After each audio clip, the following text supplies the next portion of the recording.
আসসালামু আলাইকুম। আমি মোহাম্মদ সুমন আলী, পড়াশোনা করতেছি বরিশাল বিশ্ববিদ্যালয়ে। আশা করি তোমরা সকলে ভালো আছো। তোমাদের সবাইকে স্বাগতম ভিডিওটি ওপেন করার জন্য। আজকে মূলত আমরা আলোচনা করব বিশ্ববিদ্যালয়ের ইংরেজি বিষয়ে সাজেশন নিয়ে। ইতিপূর্বে আমরা বিশ্ববিদ্যালয়ে বাংলার উপর একটি সাজেশন দিয়েছি, যে সাজেশন থেকে তোমাদের 100% পরীক্ষায় কমন আসবে এরকম উপযোগী সেই সাজেশনটাকে গড়ে তুলেছি। তার ধারাবাহিকতায় আজকে আমরা ইংরেজি নিয়ে তোমাদের সামনে সেই একইভাবে যেমন বাংলাতে আমরা বলছিলাম সেখান থেকে তোমার যে টপিকগুলো দিয়েছিলাম সেগুলো থেকে কমন 100% আসবে, ঠিক তেমনিভাবে আমরা আজকে ইংরেজি বিষয়ে যে সাজেশনটা দিচ্ছি এই সাজেশনটাও ওই বাংলার মতো অনুরূপ। এখানেও যে টপিকগুলো আমরা দিচ্ছি এগুলো যদি তোমরা সুন্দরভাবে সবগুলো শেষ করতে পারো, আশা করি আমি ইনশাল্লাহ কথা দিতে পারবো যে তোমাদের এখানে এগুলোর বাইরে কোনো প্রশ্নই আসবে না। তবে আমার এই যে কথাগুলো সবগুলো কিন্তু মানতে হবে। আমি যে ভিডিওতে যে কথাগুলো বলবো কিভাবে পড়তে হবে, কি পড়তে হবে না, মানে আমি ওভারঅল সবগুলো টপিক কিন্তু দেওয়ার চেষ্টা করছি। এখন এগুলোর মধ্যে যেগুলো বেশি ইম্পর্ট্যান্ট পরীক্ষায় যেগুলো বেশি আসে ওইগুলো আমি মার্ক করে দেওয়ার চেষ্টা করছি। ওইগুলো যেগুলো খুব ইম্পর্ট্যান্ট ওগুলো 5 স্টার দিচ্ছি, যেগুলো তার চেয়ে কম ইম্পর্ট্যান্ট 4 স্টার। মানে মূলত বাংলার মতো সাজেশনটা হুবহু দেওয়ার চেষ্টা করছি। ওইখানে যেরকম গুরুত্বপূর্ণ বেশি যেগুলো সেগুলো বেশি স্টার দিয়ে বুঝাইছিলাম, ঠিক তেমনিভাবে এখানেও। তো আশা করি তোমরা ভিডিওটা শেষ পর্যন্ত দেখবা, কারণ দেখলে তোমারই অনেক উপকার হবে। কারণ এখানে যে সাজেশনটা দিব এরকম সাজেশন কেউ দেয় না, সবাই শুধু এমনিতে টপিকগুলো দিয়ে দিবে শেষ। কিন্তু আমি যে সাজেশনটা দিচ্ছি এই সাজেশনটাতে তোমাকে মার্ক করে দিচ্ছি। এখন তোমার হাতে যদি কম সময় থাকে তাহলে তুমি আগে 5 স্টারগুলো করবা, তোমার হাতে যদি আরও বেশি সময় থাকে এরপর তুমি 4 স্টার যাবা। আমি কিন্তু এভাবে তোমার ক্যাটাগরি অনুযায়ী সাজাই দিছি। এখন এই জন্য এই সাজেশনটা তোমার জন্য সবচেয়ে বেশি হেল্পফুল হবে। তো তাহলে আমাদের বেশি কথা না বলে আজকে যে আলোচনার পর্ব সেটা তাহলে শুরু করি। তো সর্বপ্রথম দেখো, বিশ্ববিদ্যালয়ে আমাদের ইংরেজির জন্য কিছু বই আমাদের সর্বপ্রথম পড়তে হয়, কিন্তু বেসিক লেভেলে কিছু বই পড়তে হয়। কারণ বই যদি আমরা এই বইগুলো যদি না পড়ি তাহলে কিন্তু আমাদের প্রস্তুতি পরিপূর্ণ হবে না। আমি এখানে যে বইগুলো দিচ্ছি এগুলো বাইরে তুমি অন্য বইয়ে পড়তে পারো। এখন যে এগুলো পড়তে হবে এরকমটা কোনো বাধ্যতামূলক নয় কিন্তু, তবে বোর্ড বইগুলো পড়তে হবে। যেমন তোমার প্রথমে 1 নম্বর বইয়ের ক্ষেত্রে যেটা রয়েছে এইচএসসি ইংরেজি প্রথম পত্র যে বইটা রয়েছে, অর্থাৎ তোমরা এইচএসসিতে যে বোর্ড বইটা পড়ছিলা ওই বোর্ড বইটা দরকার লাগবে। ওই বোর্ড বইটা কীভাবে পড়তে হবে একটু পরে বলতেছি, জাস্ট আপাতত বইগুলোর নাম বলতেছি। তো এরপরে তোমাদের জন্য আর একটা যে বইটা লাগবে সেটা হলো master competitive for exam sauce English Bichitra etc, মানে এক্সট্রা মানে আরও তোমার যে কোনো বই, মানে শুধু যে মাস্টার আমি নিতে বলবো এরকমটা না, যদি কম্পিটিটিভ ফর এক্সাম এটা নিতে বলবো এরকমটা না। সস যে বইটা আছে ইংলিশ বিচিত্রা আছে, তোমার ইচ্ছা। এখন তোমার বাজারে গিয়ে তোমার জন্য যেইটা ভালো হবে। তবে আমার মতে আমাকে যদি তুমি বলতে বলো সাজেস্ট করতে বলো তাহলে তোমাকে মাস্টার এবং কম্পিটিটিভ ফর এক্সাম এই দুইটার মধ্যে একটা না আমাকে ভালো লাগতো পার্সোনালি। এখন তোমার যদি অন্য কিছু বই ভালো লাগে কোনো সমস্যা নাই ভাই, সবগুলো বই সমান। তোমাকে আগেই বলে দিই প্রায় সবগুলো বই 90% সমান এই গাইড বইগুলো। এই জন্য তোমার অত চিন্তা ভাবনা না করে এখন তুমি গিয়ে লাইব্রেরিতে গিয়ে দেখবা তোমার জন্য কোনটা বেস্ট, তোমার জন্য কোনটা সবচেয়ে ভালো। যে বইটা ভালো হবে এগুলো বাদে যদি অন্য কোনো বই থাকে তখন তুমি সেই বইটা নিবা। এখন তোমার বইটা নির্ভর করবে। আমি যে বলে দিব এই বইটা নিতে হবে এরকমটা কোনো নয়, কারণ প্রত্যেকটা বইয়ে 90% ইনফরমেশান সেম, 90 থেকে 95% এরকম। তো এই জন্য যে কোনো একটা বই নিতে হবে। এই দুইটা বই মূলত তোমাদের প্রাথমিক অবস্থায় রাখতে হবে। এরপরে আমাদের যে ইংরেজি প্রথম পত্রের ক্ষেত্রে আমরা এখন যে পড়ব কী কী বিষয় পড়ব এখন ওইটা দেখতে হবে ইংরেজি প্রথম পত্রের ক্ষেত্রে। ইংরেজির তো প্রথম পত্রে আমাদের যেটা প্রথমে খেয়াল রাখতে হবে, শর্ট সিলেবাসে প্রত্যেকটা গল্প ও কবিতার শব্দার্থগুলো জানতে হবে। এই যে তোমাদের এইচএসসি যে ফার্স্ট পার্ট ইংরেজি ফার্স্ট পার্ট যে বইটা রয়েছে বোর্ড বইটা, এই বইটাতে কিন্তু অনেকগুলো গল্প অনেকগুলো কবিতা রয়েছে কিন্তু। এখন তোমাদের শর্ট সিলেবাসে যে গল্পগুলো এবং কবিতাগুলো রয়েছে, সর্বপ্রথম তোমার কাজ থাকবে সেই গল্পগুলো এবং কবিতাগুলো যেগুলো শর্ট সিলেবাসে রয়েছে, বিশেষ করে যেগুলো ইম্পর্ট্যান্ট সবচেয়ে বেশি, এগুলো আগে গুরুত্ব সহকারে সবগুলো শব্দার্থগুলো মুখস্থ করা। তবে সবগুলোই করতে হবে, তবে যেগুলো ইম্পর্ট্যান্ট বেশি গুরুত্বপূর্ণ বেশি সেগুলো আগে করতে হবে। তোমরা যে বলো যে ইংরেজি ফার্স্ট পেপারের মধ্যে কোনগুলো বেশি ইম্পর্ট্যান্ট ওইগুলোর পর একটা মানে ভিডিও দেন, তাহলে আমি পরবর্তীতে এটার পর একটা ভিডিও দিব। তবে কমেন্টে আমাকে জানাইতে হবে, কারণ তোমরা কমেন্ট যদি না করো আমি কীভাবে বুঝবো তোমাদের এই ধরনের ভিডিও দরকার। আমাকে বলতে হবে তোমাদের কমেন্টে কোন টপিকের উপর ক্লাস চাও, আমাকে জানাইতে হবে, তাহলে না আমি সেই বিষয়ের উপর ক্লাস দিব তোমাদের। তোমরা তো কেউ বলো না কোনো কিছু। তো এরপরে দেখো তারপরে যেটা রয়েছে 2 নাম্বার হলো প্রত্যেকটা গল্প বা কবিতার শেষে কিছু অতিরিক্ত শব্দার্থ থাকে সেগুলো জানতে হবে। এই যে দেখো তুমি যখন একটা গল্প বা পদ্য শেষ করলা ইংরেজি ফার্স্ট পেপারের, তারপর অধ্যায় শেষে অনেকগুলো কিন্তু তোমার এই যে বিভিন্ন ধরনের শব্দার্থ থাকে, ওয়ার্ডগুলো ইংরেজি ওয়ার্ডগুলো দেওয়া থাকে, বিশেষ করে এই ওয়ার্ডগুলো এগুলো প্রত্যেকটা পড়তে হবে, কারণ এগুলো থেকে অনেক সময় দেখা গেছে এরকম সরাসরি পরীক্ষায় আসছে। তো তো ওই জন্য এই ওয়ার্ডগুলো কখনো বাদ দেওয়া যাবে না, এই ওয়ার্ডগুলো সবগুলো তোমরা পড়বা বাসায় খুব সুন্দরভাবে, ওয়ার্ড মিনিংগুলো বাদ রাখবে না। মানে ইংলিশ ফার্স্ট পেপারের মেইন যে বিষয়টা ইংলিশ ফার্স্ট পেপার পড়তে হবে মূলত ওয়ার্ড মিনিং পড়ার জন্য, কারণ তোমার ইংলিশ ফার্স্ট পেপার যে বইটা রয়েছে এই বইটা থেকেই কিন্তু সবচেয়ে বেশি ওয়ার্ড মিনিং দেবে ইংরেজি প্রথম পত্র যে বইটা রয়েছে। ওই জন্য ইংলিশ প্রথম পত্র বইটা মূল ফোকাস থাকবে তোমার হলো ওয়ার্ড মিনিংগুলো। এবং ইংলিশ প্রথম পত্রের যে গল্পগুলো পড়বা তখন একটা জিনিস মাথায় খেয়াল রাখবা যে মানে ওইখানে যে এই যে একটা যে সেন্টেন্স গঠন করছে, সেন্টেন্স কীভাবে গঠন করলো, মানে প্রথমে সাবজেক্ট, তারপর ভাব, তারপর অবজেক্ট থাকলো, বা এর মধ্যখানে প্রিপোজিশন আসলো, অন্যান্য বিভিন্ন ধরনের আসলো, পেসিভ হইলো সেন্টেন্সটা, অ্যাক্টিভ হইলো কেন হইলো, কনজাংশন এখানে কেন যুক্ত হলো না, মানে এখানে সাবজেক্টের পর মানে কেন ভাব বসলো, ভাবটা আবার প্রিন্সিপাল না অক্সিলারি কেন কোনটা, মানে এ টু জেড তুমি এভাবে তুমি বিস্তারিত ভালো করে বুঝে পড়বা। তাহলে দেখবা যে তোমার রিটেন বলো, ইংরেজি গ্রামারে তুমি পটু হয়ে যাবে, অনেকটা দক্ষ হয়ে যাবে। তুমি সব কিছু মানে তোমার মূলত গ্রামার যেটা রয়েছে গ্রামারটা সবটুকু প্র্যাকটিস হয়ে যাবে ওই ইংলিশ ফার্স্ট পেপারের মধ্যে যদি তুমি এভাবে পড়ো। আর নতুবা তুমি যদি এমনি জাস্ট ওয়ার্ড মিনিংগুলো পড়ো তাহলে কিন্তু প্র্যাকটিসটা একটু কম হবে, এই জন্য বলতেছি আর কি। তো এরপরে হলো যে জিনিসটা হলো ইংরেজি প্রথম পত্র পড়ার নিয়ম। দেখো ইংরেজি প্রথম পত্র পড়ার যে নিয়মটা, প্রথম পত্র কীভাবে পড়তে হবে দেখো, সর্বপ্রথম হলো তোমাকে যে কাজটা করতে হবে সেটা হলো যে ইংরেজি যে ফার্স্ট পার্ট বইটা রয়েছে সেই বইটা আগে বের করতে হবে। বইটা বের করার পর প্রথমে মনে করো তুমি নেলসন ম্যান্ডেলা যে গল্পটা রয়েছে সেটা আগে পড়লা, ওই গল্পটা পড়ার পর এখন সর্বপ্রথম কীভাবে পড়বা দেখো, বইটা বাই করার পর এখানে কিন্তু কিছু ইম্পর্ট্যান্ট অনেকগুলো ওয়ার্ড আছে, তার মধ্যে তোমার কিছু ওয়ার্ড জানা থাকবে। তো ওইখানকার মধ্যে যেগুলো ওয়ার্ড জানা নাই ওই গল্পের মধ্যে সবগুলো ওয়ার্ড আগে তোমাকে জানতে হবে। সর্বপ্রথম কাজ, একটা ওয়ার্ডও সিঙ্গেল কোনো ওয়ার্ড বাদ দেওয়া যাবে না। তোমার যদি কোনো একটা অজানা ওয়ার্ড থাকে সেটা জানো, কারণ ইংরেজির মেইন মানে টার্ম মানে মেইন বিষয়ই হলো তোমার হলো কিন্তু ওয়ার্ড মিনিং। আমরা অনেকে বলি বেসিক ঠিক আছে, বেসিকের চেয়ে আরও বেশি ইম্পর্টেন্ট হলো ওয়ার্ড মিনিং। তুমি যদি ওয়ার্ড মিনিংয়ে না জানো তুমি কখনো বেসিক দিয়ে ইংরেজি মানে ভালো করা আমি যেটা দেখছি অনেকটা কষ্টকর হয়ে যায়, হয় কিন্তু খুব একটা ভালো করা যায় না। যার ওয়ার্ড মিনিং ভালো স্ট্রং সে যদি বেসিকে যদি একটু দুর্বল হয়ে থাকে তাও সে ভালো কিছু করতে পারে, কারণ ওয়ার্ড মিনিংটা অনেকটা প্রভাব ফেলে ইংরেজির ক্ষেত্রে। যেমন আমাদের ভাষা বাংলা না, তাই আমাদের যদি আমরা বাংলা যদি একটা সেন্টেন্সের পর এরপরে কী হবে আমরা কিন্তু এমনিতেই অনুমান করতে পারি, কেন, কারণ আমরা জানি হ্যাঁ এখানে এই শব্দটা ব্যবহার করলে সবচেয়ে উপযুক্ত হয়। ঠিক তেমনিভাবে ইংরেজি ক্ষেত্রেও তুমি যদি ইংরেজি ওয়ার্ডগুলো জানো, অর্থ বুঝো, তাহলে তুমি এমনিতেই বলতে পারবা কিন্তু এখানে কোন ওয়ার্ডটা দিলে সবচেয়ে ভালো হবে। তো এই জন্য বলছি যে ইংরেজির প্রথম পত্রের ক্ষেত্রে যেটা গল্প প্রথমে বার করবা সেই গল্পটার প্রত্যেকটা ওয়ার্ড সম্পর্কে জানবা, ওয়ার্ডগুলো জানার পর এখন অধ্যায় শেষে যে আরও অতিরিক্ত কিছু ওয়ার্ড দেওয়া থাকে সেই ওয়ার্ডগুলো জানবা। 2 নম্বর কাজ গেল। 3 নম্বর কাজ হলো তোমার কি থাকবে, তোমার এই যে ফার্স্ট পার্ট যে বইটা পড়লা, যদি কেউ যদি মানে গুচ্ছ বা তোমার ঢাকা বিশ্ববিদ্যালয়ে দিতে চাও মানে পরীক্ষা, তাদের জন্য আবার এক্সট্রা করে একটা কাজ করতে হবে। সেটা হলো তোমার এই যে ওই ফার্স্ট পার্টের উপর তোমাদের একটা বই আছে, বাজারে বিভিন্ন ধরনের বইগুলো আছে ইংলিশ ফার্স্ট পার্টের উপর। তো ওই বইগুলো ওই গল্প রিলেটেড অনেকগুলো এমসিকিউ থাকে, ওই এমসিকিউগুলো তোমাকে সলভ করতে হবে। এখন যারা আবার এগুলোতে দিবে না, কে যদি চট্টগ্রামে তারপর রাজশাহীতে যদি জাহাঙ্গীরনগরে দেয় তাহলে আবার এগুলো না করলেও চলবে, কারণ এখানে মানে টেক্সট বই থেকে খুব কম প্রশ্ন দেয়, অনেক কম আর কি। তো যারা আবার এই মানে এগুলো গুচ্ছ এবং ঢাকা বিশ্ববিদ্যালয়ে দিবে এখানে একটু টেক্সট বুক থেকে বেশি প্রশ্ন দেয়, এদেরকে আবার এভাবে পড়তে হবে। তো এখন 3 নাম্বার এটা গেল।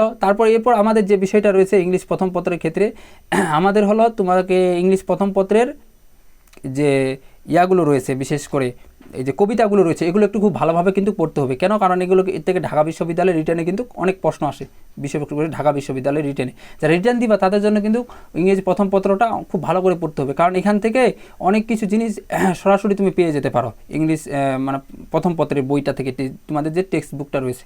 এভাবে মূলত আশা করা যায় ইংরেজি প্রথম পত্র যদি পড়া যায় ইনশাল্লাহ তোমার মানে কোনো কিছু বাদ থাকবে না, আশা করি সব কিছু শেষ হয়ে যাবে। আর যদি কেউ যদি মনে করে যে আমি ঢাকা বিশ্ববিদ্যালয়ে দিব না, শুধু অন্যান্য জায়গায় দিব, তাদের জন্য একটা পরামর্শ থাকবে যে তারা শুধু জাস্ট যে ওয়ার্ড মিনিং যতগুলো রয়েছে সবগুলো শেষ করবে, এটা করলে আশা করি তার কমপ্লিট হয়ে যাবে ইংলিশ প্রথম পত্রটা। তো এরপরে আমাদের যেটা রয়েছে দেখো ইংরেজি আবার দ্বিতীয় পত্র আমরা নিয়ে আসি, যে মেইন যে বিষয়টা আমাদের আলোচনার, যে ইংরেজি দ্বিতীয় পত্র। আমরা অনেকেই যেটা কনফিউশন খাই যে ইংরেজি দ্বিতীয় পত্র পারি না।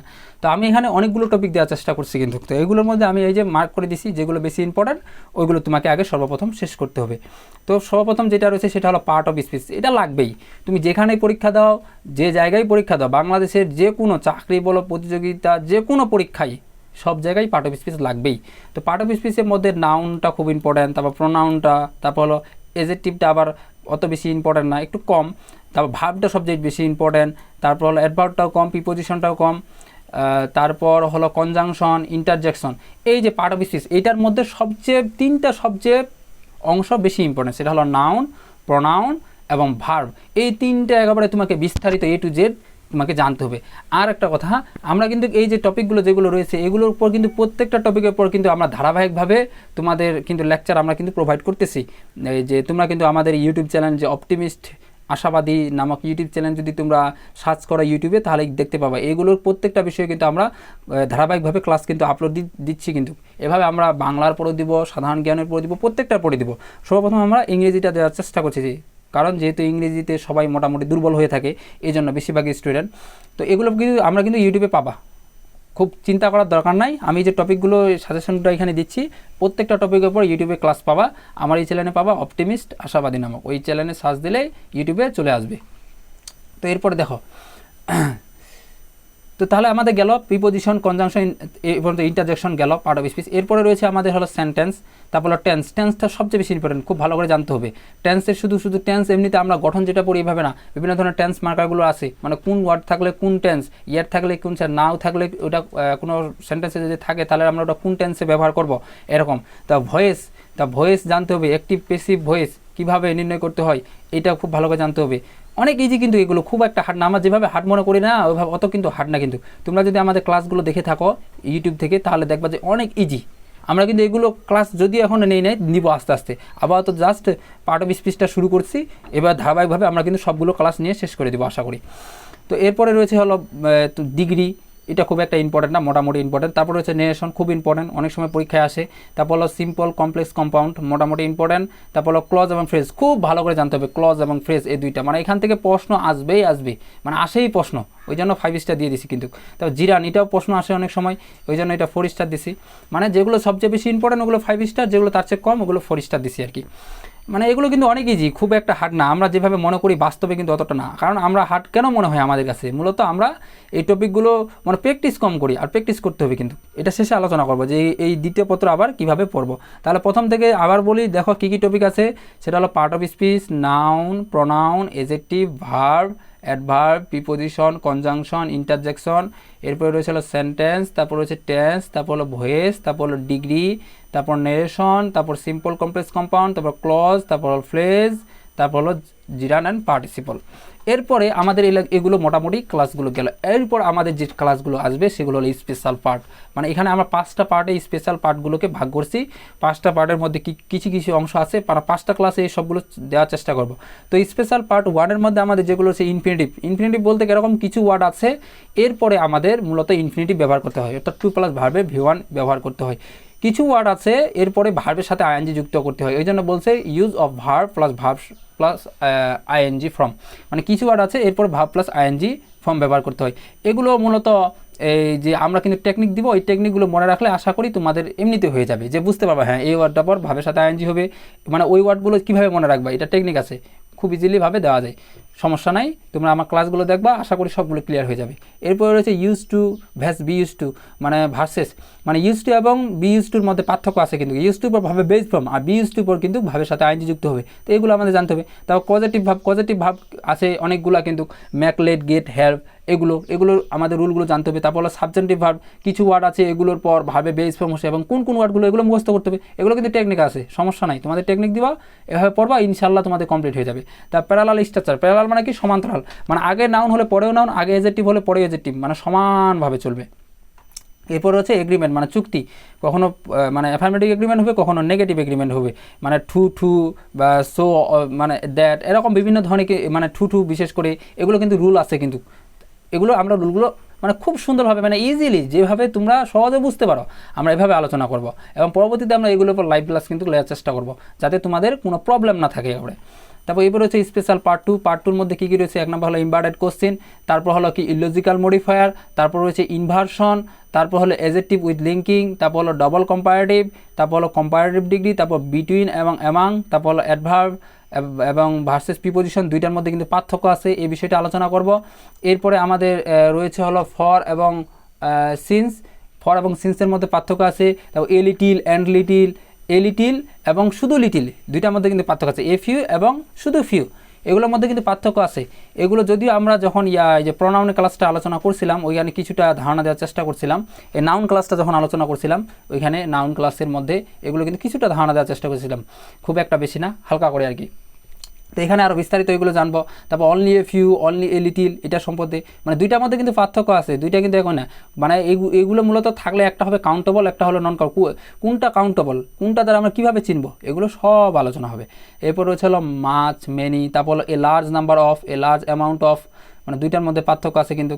নাউন্স দ্যাট আর অলওয়েজ পুলার, মানে কিছু নাউন আছে সেগুলো সবসময় পুলার হবে, তো কোন ওয়ার্ডগুলো কোন নাউনগুলো এগুলো জানতে হবে। A number of, the number of, মানে কোনটা কাউন্টেবল কোনটা নন কাউন্টেবল।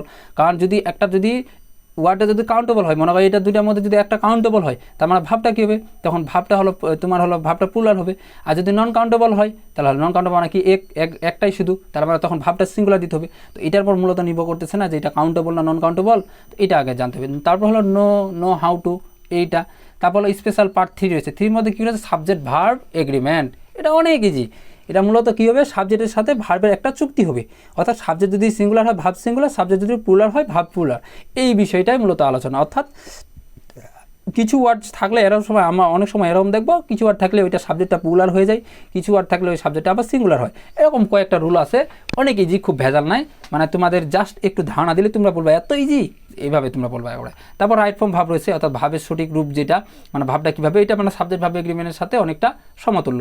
এরপর রয়েছে টেন্স, মানে টেন্সে বিভিন্ন ধরনের যে মার্কাগুলো রয়েছে, বিশেষ করে এখানে এগুলো আলোচনা করার চেষ্টা করবো আর কি, এই যে মানে কোনটা থাকলে কোন ওয়ার্ডটা থাকলে কোন টেন্স।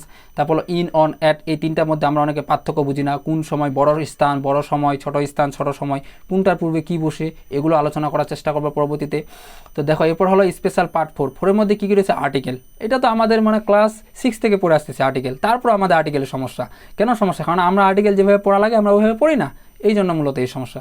তারপর এরপর রয়েছিল ট্যাগ কোশ্চেন, তারপর রয়েছিল রিলেটিভ প্রোনাউন, তারপর রয়েছে it is time, it is high time, এটা কিন্তু রুল আছে। এরপর যদি আমরা দুইটা রুল আছে, এরপর যদি আমরা সাবজেক্ট দিই তাহলে ভাবের V2 ইউজ করতে হবে, অর্থাৎ ভাবে পাস্ট ফর্ম ইউজ করতে হবে। আর যদি আমরা এরপর যদি টু দিই, টু সাবজেক্ট যদি না দিই, শুধু মনে করো এমনিতে ব্যবহার করি, তখন 2 প্লাস ভার্বের V1 ইউজ করতে হবে। তারপরে কন্ডিশনাল রয়েছে, কন্ডিশনের মধ্যে 4টা রয়েছে, 0, ফার্স্ট, সেকেন্ড, থার্ড, এভাবে, এই যে কিন্তু অনেকটা খুব হার্ড না। তারপর এরপর রয়েছে বিফোর, তারপর হচ্ছে আফটারের ব্যবহার রয়েছে, তারপর ফর এবং সিন্সের ব্যবহার রয়েছে। এবং স্পেশাল আইটেম 5-এর মধ্যে কী কী রয়েছে দেখো, 5-এর মধ্যে রয়েছে হলো প্রথমে হলো এনাফের ব্যবহার, টুর ব্যবহার, the same as, the same, দুইটার মধ্যে পার্থক্য আছে, লাইক এবং এলাইকের মধ্যে পার্থক্য আছে, এটা আমরা কীভাবে বুঝবো এগুলো বিষয়ে আলোচনা করবো। তো অ্যাভয়েড ইউজিং এএন, মানে এএন কখন অ্যাভয়েড করবো ব্যবহারের ক্ষেত্রে, হ্যাভে প্লাস হ্যাভে পর ভাবে V3 বসে, এটা কীভাবে। তারপর হলো প্রোনাউন, তা ভার্সেস এজেক্টিভের মধ্যে পার্থক্য দেখাবো। তা উইজ, ফ্যান্সি এবং উল দ্যাট, এটার রুলটা কি, এটা কীভাবে ব্যবহার করতে হয়। তা বাট এক এক সময় এক এক রূপ দেয়, কখন কোন সময় রূপটা দিবে, কীভাবে দিবে, এটা দেখবো। নাউনের কোয়ালিফিকেশন, বিভিন্ন ধরনের দেখবো, কোয়ালিফিকেশন বলতেছি সরি, ক্লাসিফিকেশন বিভিন্ন ধরনের দেখবো, মানে প্রকারভেদগুলো দেখবো, যে নাউন কত মানে কীভাবে কত প্রকার, যদি এটা আগে বিস্তারিত আলোচনা করছি, তারপরে এখানে আরেকবার ধারণা দেওয়ার চেষ্টা করবো আর কি। তারপর হলো সামটাইমস এবং সামটাইমস, দুইটার মধ্যে পার্থক্য আছে, এই দুইটা আলোচনা করবো। তারপর হলো ইউজ অফ নাউন, তারপর হলো সাম অ্যান্ড এনি, তারপর হলো দেয়ার, তারপর কালেকটিভ নাউন, তারপর নাউন অবলিক ভার্ব প্লুরাল, তারপর হলো ফ্র্যাকশন মানে কি ভগ্নাংশ, একটা সেন্টেন্সে যখন ভগ্নাংশ থাকে এগুলো বিভিন্ন রূপ হতে পারে, তো এটার ভেতরে তখন ভাবটা কীরকম হবে এইটা বিষয়ে আলোচনা হবে। তারপর ইরেগুলার প্লুরাল রয়েছে কিছু, তারপর ডিটারমিনার রয়েছে, এই সব বিষয়ে মূলত আমরা আলোচনা করবো। আরও কিছু রয়েছে দেখো, যে সিঙ্গুলার এবং প্লুরাল এটা চেনার উপায়, কীভাবে মানে চিনব যে এটা সিঙ্গুলার নাকি প্লুরাল। তারপর হলো হোয়েন এবং হোয়াইলের মধ্যে পার্থক্য দেখব। তারপর হলো প্রোনাউন সম্পর্কে একটু মোটামুটি ধারণা নেওয়ার চেষ্টা করব। এই হলো মূলত হলো ওভারঅল যে ইংরেজি যে গ্রামার রয়েছে, গ্রামারের অংশ, মানে এগুলো যদি তুমি করতে পারো তোমার ইংরেজি গ্রামার আর কোনো দরকার হবে না। এখানে সবগুলো রয়েছে, এখানে ক্লিস্টোপেল, ব্যারনস্টোপেল যে অনেকে বলে না, এগুলোর অংশগুলো এখানে দেওয়া হয়েছে, মানে সবগুলো মোটামুটি দেওয়া হয়েছে। কেউ যদি এগুলো পড়ে, আশা করি তার ইংরেজি মানে দ্বিতীয় পত্রের জন্য অন্য করে নতুন কোনো কিছু পড়তে হবে না, এগুলোই পড়লে তার এনাফ সবগুলো বিশ্ববিদ্যালয়ের জন্য। এখন তোমরা যদি মনে করো যে না আমরা শুধু কিছু বিশ্ববিদ্যালয় বা মনে করো জাহাঙ্গীরনগরে পরীক্ষা দিব না, অন্যান্য জায়গায় পরীক্ষা দিব, শুধু গুচ্ছতে পরীক্ষা দিব, তাহলে তোমরা বলো আমি তোমাদের জন্য সেপারেট আলাদা করে মানে মানে রাজশাহীর জন্য আলাদা সাজেশন, গুচ্ছের জন্য আলাদা সাজেশন, চট্টগ্রামের জন্য আলাদা সাজেশন, এরকম সাজেশনের ভিডিও আপলোড দিব। তবে এখানে হলো যেহেতু একটু মানে সবগুলো বিশ্ববিদ্যালয়ের, সেজন্য কিন্তু একটু সাজেশনটা বড়, কারণ আমাকে সবগুলো টপিক দেওয়ার চেষ্টা করা হয়েছে, মানে চেষ্টা করতে হয়েছে। কারণ কিছু টপিক যদি আমি বাদ দিতাম তাহলে দেখতাম যে ওই টপিকগুলো থেকে আবার অন্য বিশ্ববিদ্যালয়ে প্রশ্ন আছে। তো ওই জন্য ওভারঅল আমি সবগুলো টপিক দেওয়ার চেষ্টা করছি। এগুলোর মধ্যে বেশি যেগুলো ইম্পর্টেন্ট সেগুলো জাস্ট মার্ক করে দিছি, যাতে তোমাদের পড়তে সুবিধা হয়। এরপরে এখন ইংরেজি দ্বিতীয় পত্র পড়ার যে নিয়ম, এখন এই বিষয়টা আলোচনা করি। দেখো, ইংরেজি দ্বিতীয় পত্র পড়ার নিয়ম হলো, প্রথমে কি আমাদের যে টপিকগুলো বললাম, সর্বপ্রথম কাজ হলো এই টপিকগুলো সম্পর্কে আমাদের বেসিক ধারণা রাখতে হবে। এ বিষয়ে যে রুলগুলো রয়েছে, কিছু বেসিক নিয়ম রয়েছে, যে নিয়মগুলো আমাদের জানতে হবে, না জানলে কিন্তু আমাদের সম্ভব নয়, সেই টপিকটা পারবো না। এবং জানা মানে মুখস্থ করাচ্ছে, আমার জিনিসটা বুঝতে হবে, সেটা কীভাবে কাজ করে, কী নিয়মে কাজ করে, বুঝলেই কিন্তু আমরা সহজে পাবো। শুধু এমনি মুখস্থ করে নিলে কিন্তু হবে না, আমাদের বুঝতে হবে জিনিসটা এটা কীভাবে কাজ করে, কোন নিয়মে চলে। তো এইভাবে আমরা প্রথমে রুলগুলো সম্পর্কে, যে আমরা বললাম বিভিন্ন ধরনের, এগুলো সম্পর্কে আগে মোটামুটি একটা ধারণা নিতে হবে। প্রথম এটা কাজ, ধারণা না নিয়ে কিন্তু হবে না। তারপর 2 নম্বর কাজ হলো তোমার এই যে টপিকটা আমরা যেটা পড়লাম, মনে করো নাউন পড়লাম, নাউন সম্পর্কে খুব বিস্তারিত একটা ধারণা নিলাম, একেবারে কোনো কিছু বাদ রাখলাম না, সবগুলো শেষ করে দিলাম। এখন নাউন সম্পর্কে তোমার একটা গাইড বই যে কোনো হতে পারে, সেটা মাস্টার, কম্পিটিটিভ ফর এক্সাম, তারপর ইংলিশ বিচিত্রা বা যে কোনো এনি বাজারে, সে বই বের করে ওই টপিকের উপর যতগুলো এমসিকিউ আছে সবগুলো শেষ করো, একটাও এমসিকিউ বাদ দিবে না। এভাবে যদি তুমি শেষ করতে পারো, আমি গ্যারান্টি দিব ইংরেজি দ্বিতীয় পত্রের ক্ষেত্রে তোমাকে কেউ আটকাতে পারবে না, তুমি সবগুলো ইজিলি পারবা। এবং এই প্র্যাকটিসটা শুধু একবার করলে কিন্তু কখনো হবে না ভাই। তুমি বিশ্ববিদ্যালয় পরীক্ষা আগে নিম্ন হলো 3 থেকে 4 বার তোমাকে এভাবে সবগুলো টপিক প্র্যাকটিস করে শেষ করতে হবে। যদি শেষ করতে পারো, আমি গ্যারান্টি দিব কেউ যদি 5 বার শেষ করে এভাবে সবগুলো টপিক যতগুলো দিছে এখানে ধরে ধরে, সে বিশ্ববিদ্যালয়ে মানে সব জায়গায় সে টপ করবে, শুধু চান্সে পাবে না, টপ করবে। কেন বলছি? কারণ ইংরেজি দ্বিতীয় পত্রের প্রায় 90% স্টুডেন্টের, মানে 90 বলবো না, কারণ যেহেতু সারা বাংলাদেশব্যাপী বলতেছি, মানে 60 থেকে 70% স্টুডেন্টে ইংরেজি দ্বিতীয় পত্রের ক্ষেত্রে দুর্বল। ইংরেজি ক্ষেত্রে বিশেষ করে ইংরেজির ক্ষেত্রে 60 থেকে 70% স্টুডেন্টই দুর্বল। তোমরা দেখো বিশ্ববিদ্যালয়ে যে পরীক্ষা দাও, মানে কতগুলো ফেল যায়, তা ফেল যায় কোথায় বেশি বলো তো? এই ইংরেজিতেই সবচেয়ে বেশি ফেল যায়। তো ওই জন্য বলতেছি যে এইটা বারবার প্র্যাকটিস করা, ইংরেজিতে তো কেউ যদি ভালো করতে পারে সে বিশ্ববিদ্যালয়ে কনফার্ম চান্স পাবে। ওই জন্য ইংলিশটা একটু ভালোভাবে প্র্যাকটিস করো, বারবার প্র্যাকটিস করো। আমরা প্র্যাকটিস করতে চাই না, এই জন্য সবচেয়ে বড় সমস্যা। মানে প্র্যাকটিস না করলে কিন্তু কখনোই হবে না। তুমি যতই গ্রামার পড়ো, রুল পড়ো, যতই পড়ো না কেন, যাই কিছু শেষ করে দাও না কেন, কখনও যদি প্র্যাকটিস না করো, আমি গ্যারান্টি দেবো তুমি বিশ্ববিদ্যালয়ে চান্সে পাবে না। আমার কথাটা মিলাই নিও। ওই জন্য বলছি প্রচুর পরিমাণে প্র্যাকটিস করবা। এরপরে যে বিষয়টা আছে ইংরেজি মেমোরাইজিং পার্ট, এই বিষয়টা এটা খুবই ইম্পর্ট্যান্ট। এইটা কেন ইম্পর্ট্যান্ট বলতেছি, কারণ কেউ যদি এটা বাদ দেয় ভাই, সে বিশ্ববিদ্যালয়ে চান্সই পাবে না। অনেকে মনে করে যে কীরকম এটা দেখা যায় ইংরেজি মেমোরাইজিং পার্টগুলোর ক্ষেত্রে, বলতে এটা অনেক হার্ড হয়, যার কারণে বলে যে এখান থেকে তো 8টা বা 7টা এরকম কোশ্চেন আছে, এগুলো দিব না আমি বলে। অনেকে বলে কী বলে যে এগুলো দিব না, 7-8টা বাদ, তাহলে মানে বাকি ওইদিক 22টা থাকে 30টার মধ্যে, তাহলে আমার মনে হয় 20টা, আশা করি 17টা হয়ে যাবে, হলেই তো আমার হয়ে গেল মোটামুটি।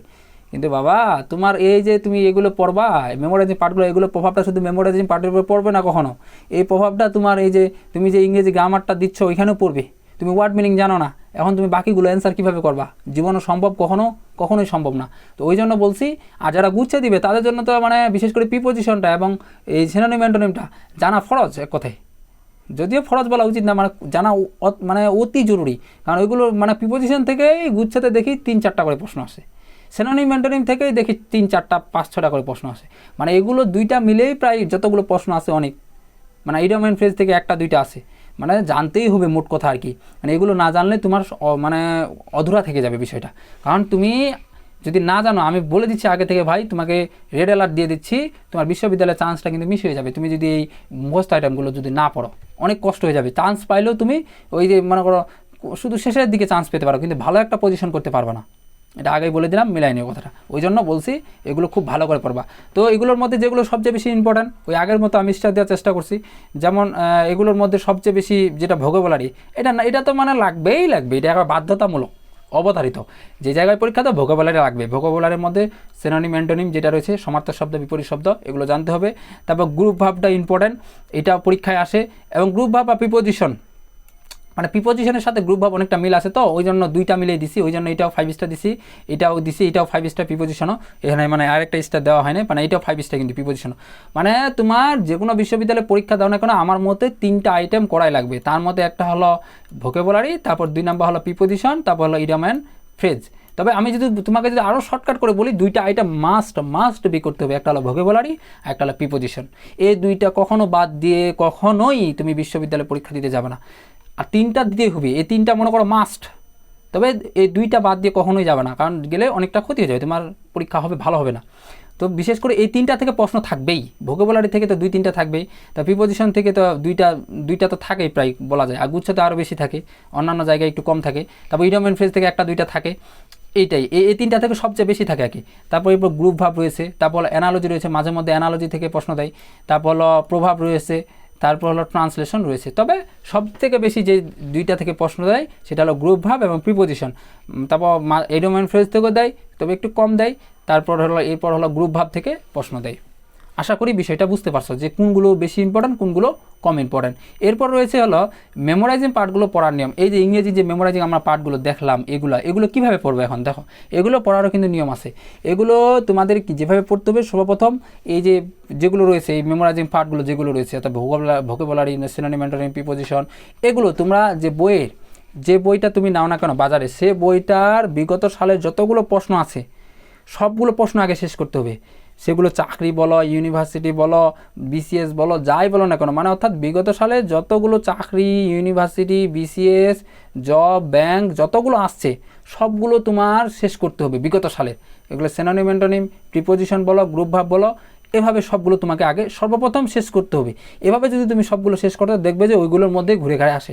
আর যদি কারো যদি মনে হয় যে না আমি আরও বেশি জানবো, তাহলে তুমি যে মানে ইয়ার জন্য ভোকাবুলারির জন্য বিভিন্ন ধরনের বই আছে বাজারে, সাইফুল স্টুডেন্টস ভোকাবুলারি, আরও বিভিন্ন ধরনের বই আছে, তুমি বিভিন্ন এই বইগুলো থেকে আরও তুমি ইনফরমেশন কালেক্ট করতে পারো। এখন তোমার ইচ্ছা, আমি শর্টকাট টেকনিক দেখাই দিলাম, এভাবে আমরা পার হয়ে আসছি, বিশ্ববিদ্যালয়ে চান্স পাইছি, তুমিও এভাবে পড়লে আশা করি চান্স পাবা।